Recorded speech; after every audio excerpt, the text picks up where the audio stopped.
Bismillahirrahmanirrahim. Assalamualaikum warahmatullahi wabarakatuh.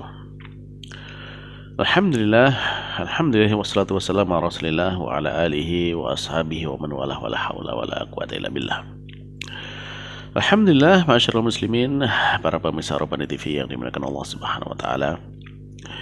Bersyukur kita kepada Allah Subhanahu wa taala di kesempatan kali ini kembali Allah Subhanahu wa taala melimpahkan karunia dan nikmat yang sangat banyak kepada kita. Akan tetapi kebanyakan dari kita justru tidak bisa bersyukur kepada Allah Subhanahu wa taala. Maka mudah-mudahan kita termasuk di antara hamba-hamba yang pandai bersyukur kepada Allah Subhanahu wa taala, yang mana di antaranya adalah kita dengan memanfaatkan nikmat tersebut untuk semakin taat kepada Allah Subhanahu wa taala, semakin kita bisa menjalankan perintah Allah Subhanahu wa taala, dan semakin kita dekat dengan Allah Subhanahu wa taala.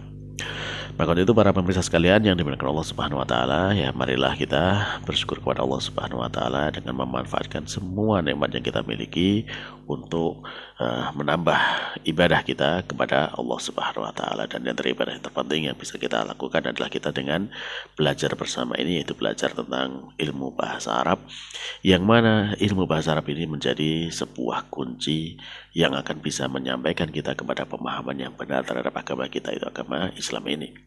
Dan tentunya kalau kita bisa memahami agama ini dengan baik, maka itulah sumber kebaikan yang akan kita dapatkan. Sebagaimana disampaikan oleh Rasulullah SAW, "Man yuridillahu bihi khairan yufaqihu fiddin." Siapa yang Allah berkehendak kepadanya untuk mendapatkan kebaikan, ya maka Allah akan jadikan dia faham terhadap agama ini. Dan pemahaman agama ini tentu tidak bisa tidak harus dengan bahasa Arab, karena agama kita adalah agama yang berbahasa Arab, kitab sucinya berbahasa Arab, nabinya berbahasa Arab, hadisnya berbahasa Arab, dan semua sumber agama kita berbahasa Arab. Maka itu ya mari kita mohon kepada Allah Subhanahu wa taala agar kita diberikan kemudahan di dalam memahami ilmu bahasa Arab ini, sehingga bisa bermanfaat bagi kita untuk semuanya di dunia dan di akhirat kelak. Amin.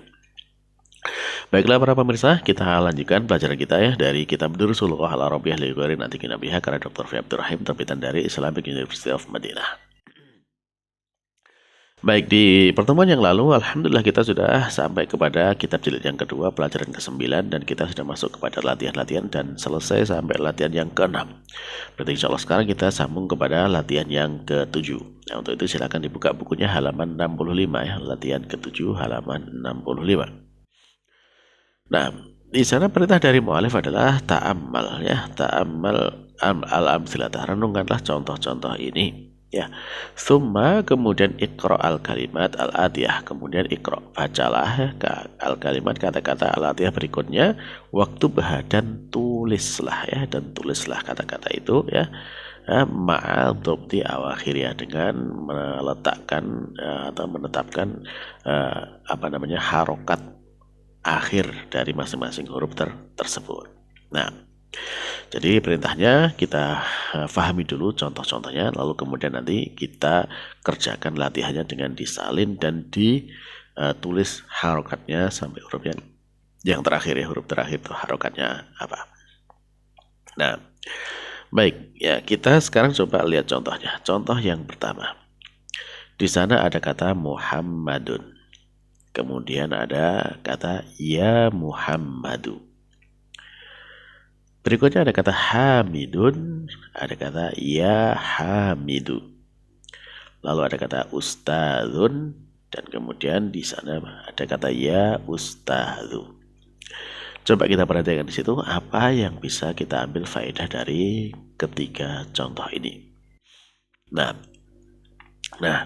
dari ketiga contoh ini ya kita bisa memahami di situ ada semua tambahan huruf ya di depan. Ya, huruf ya. Apa itu huruf ya? Ya di sini adalah ya yang bermakna huruf nida ya, huruf untuk memanggil. Yang artinya dalam bahasa kita itu hai atau wahai. Yang mana kalau kita menggunakan huruf nida ini maksudnya adalah ketika orang yang dipanggil itu bisa berpaling atau menoleh kepada yang memanggil, atau ya dia datang kepada yang memanggilnya. Nah, maka disitulah kemudian, atau ya juga misalkan memberikan perhatian ya dari orang yang dipanggil. Sehingga di sana ketika kita misalkan ada Muhammad, kita pengen memanggil Muhammad, ya Muhammad ya Muhammad, wahai Muhammad. Ya, maka Muhammad akan merasa terpanggil di situ. atau ya Hamid. Ya Hamid, wahai Hamid, ya Hamid akan merasa terpanggil.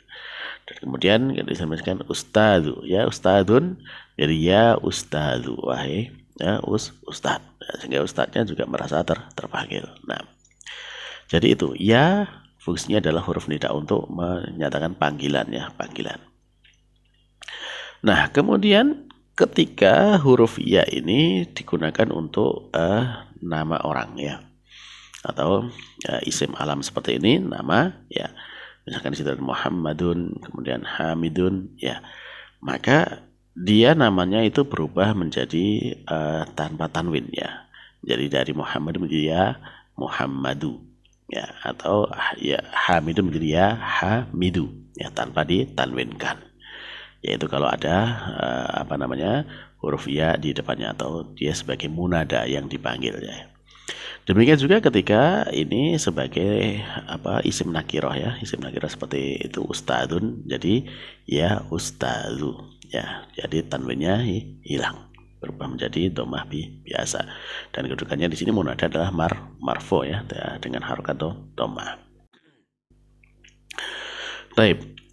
Nah, kemudian contoh yang kedua, coba diperhatikan contoh yang kedua. Di situ ada ukhtu Hamidin, ya. Berarti ini saudarinya Hamid, ya. Ini bentuknya mudhaf ilaih, ya, mudhaf ilaih. Ukhtu Hamidin, saudaranya Hamid. Nah, maka kemudian kalau ditambahkan dengan huruf nida ya, menjadi ya ukhta Hamidin. Lalu ada kata Abdullah, ya, Abdullah, ditambahkan dengan huruf nida ya menjadi ya Abdallah. Nah, coba perhatikan apa yang berubah di sana. Yang berubah di sana adalah huruf mudhofnya, ya. Nah, atau kata yang pertamanya dari ukhtu menjadi ukhta, abdu menjadi abda ketika ditambahkan dengan huruf nida ya.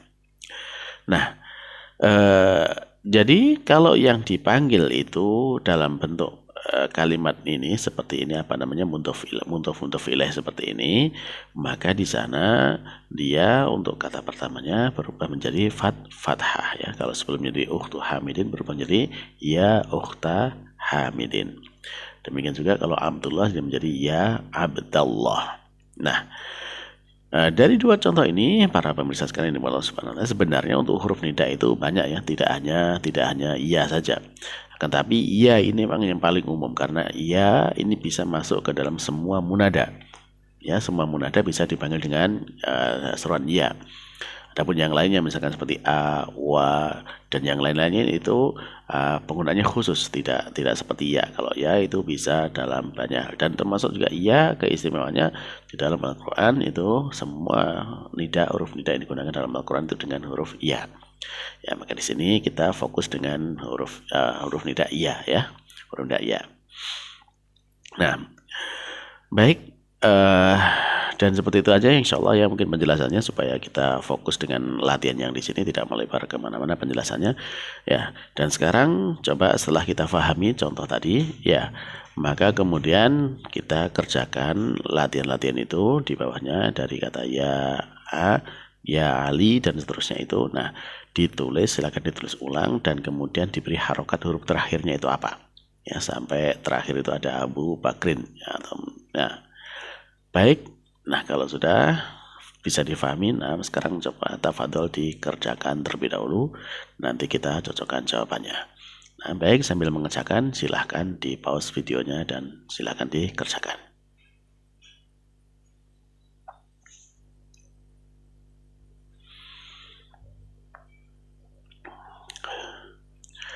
Baiklah para pemirsa sekalian, kalau sudah selesai mengerjakan dari latihan ini, latihan yang ketujuh, ya, kita sekarang coba cocokkan jawabannya, ya. Baik, yang pertama, ya, kata ya Ali, yaitu harokat terakhirnya apa? Yaitu ya Aliyu, ya Aliyu. Kemudian ya Abbas, harokat terakhirnya apa? Ya Abbasu, ya Abbasu, wahai Abbas. Berikutnya ya rojul, nah, apa harokat terakhirnya? Ya rojulu, ya. Terus ya bin, ya bin, ya. Harokat terakhirnya ya bintu, ya. Kemudian ya syekh, ya syekh, harokat terakhirnya apa? Ya syekhu. Nah, terus ada kata ya Maryam, harokat terakhirnya ya Maryamu. Nah, setelahnya ada kata ya Abdallahi, ya Abdallahi. Jadi abdanya menjadi fathah, ya Abdallahi. Nah, terakhirnya menjadi kasrah, ya Abdallahi. Lalu ya binta Khalidin, ya binta Khalidin. Nah, karena dia mudhaf ilaih, ya, putrinya Khalid. Kalau tadi yang keempat itu kan ya bintu, ya dia tidak ada kelanjutannya, maka dia dibaca dengan dhammah ya bintu. Adapun sekarang ini karena dia mudhaf ilaih, maka dibaca ya binta Khalidin. Nah, lalu ada kata ya sa'iqos sayyarati, ya sa'iqos sayyarati, wahai sa'iq, ya sopir, ya sopirnya mobil. Ya sa'iqos sayyarati, wahai sopirnya mobil. Lalu ada ya umma Sa'din, ya umma Sa'din, wahai ibunya Sa'ad, ya umma Sa'din. Lalu ada kata ya Abdurrahmani, ya wahai Abdurrahman. Ya di sana abdanya dari abdu berubah jadi abda, ya Abdurrahmani, wahai Abdurrahman. Nah, lalu ada ya Rabbal Ka'bati, ya wahai Tuhannya Ka'bah, ya maksudnya Allah Subhanahu wa taala, ya wa ya Rabbal Ka'bati. Kenapa dibaca Robba? Ya karena dia diidhofahkannya ke Ka'bah. Jadi dia mudhaf ilaih, ya Rabbal Ka'bati, wahai Tuhannya Ka'bah. Terus berikutnya ada kata ya imamal masjidi, ya imamal masjidi, wahai imam masjid. Nah, lanjut ada kata ya bena Abbasin, wahai putranya Abbas, ya bena Abbasin, wahai putranya Abbas. Lalu ada kata ya di sana ada kata Abu Bakrin, ya Abu Bakrin, maka kemudian ketika tambahkan ya dia menjadi ya Aba Bakrin, wahai Abu Bakar. Baik, alhamdulillah, berarti insya Allah mudah ya di sini. Hanya tinggal menyatakan seperti itu saja untuk bisa mengerjakan atau menyebutkan. Jadi kalau katanya tunggal, ya dia menjadi dhammah saja. Kalau dia mudhaf ilaih, maka kata pertamanya menjadi fathah dan kata kedua tetap menjadi kasrah.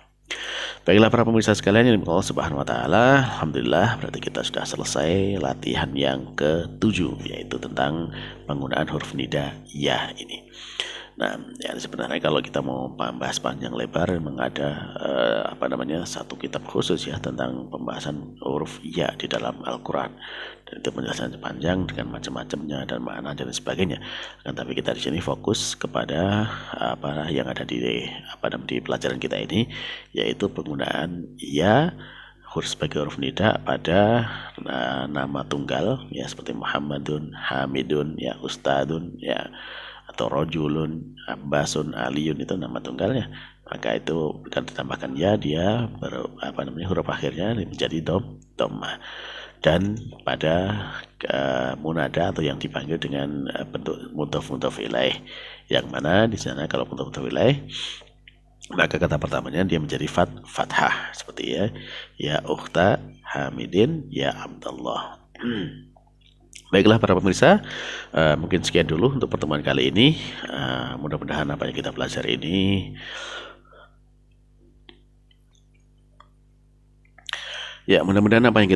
ini mendapatkan keridhaan dan keberkahan dari Allah Subhanahu wa taala sehingga bisa menjadikan ilmu yang manfaat untuk kita semuanya di dunia dan di akhirat.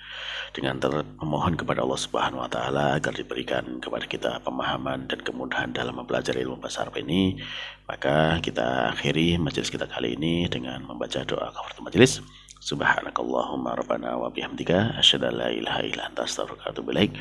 Wassalamualaikum warahmatullahi wabarakatuh.